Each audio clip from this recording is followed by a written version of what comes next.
বগুড়ায় আলোচিত গৃহবধূর মরদেহ ডিপ ফ্রিজ থেকে উদ্ধার ঘটনায় ভাড়াটিয়া মাবিয়া ও তার সহযোগীকে রিমান্ড শেষে আদালতে তোলা হয়েছে।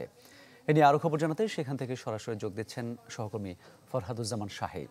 ফরহাদ, মামুন, সেদিন এই হত্যাকাণ্ডের সাথে জড়িত সন্দেহে তিনজনকে গ্রেপ্তার করা হয়েছিল।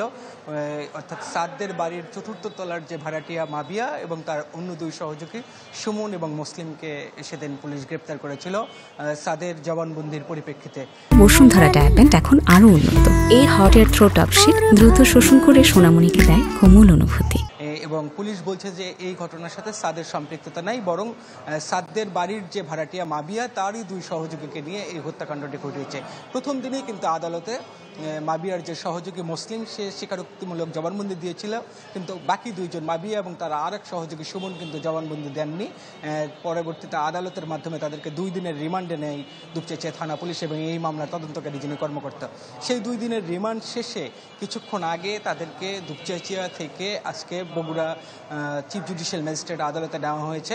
তবে এই মুহূর্তে নামাজের বিরতি চলছে আদালত, এখন পর্যন্ত শুনানি হয়নি।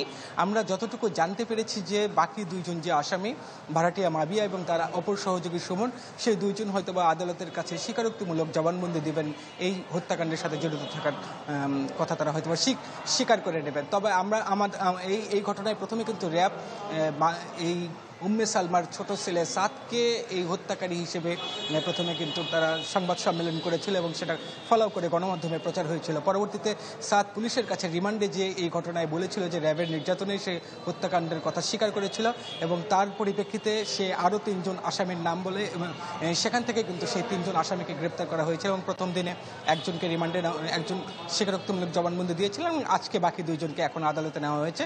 আদালতে এখন মাগরিবের নামাজের বিরতি চলছে। তো এখন পর্যন্ত এই ঘটনায় সর্বশেষ এই ছিল আমার কাছে মামুন। ধন্যবাদ আপনাকে।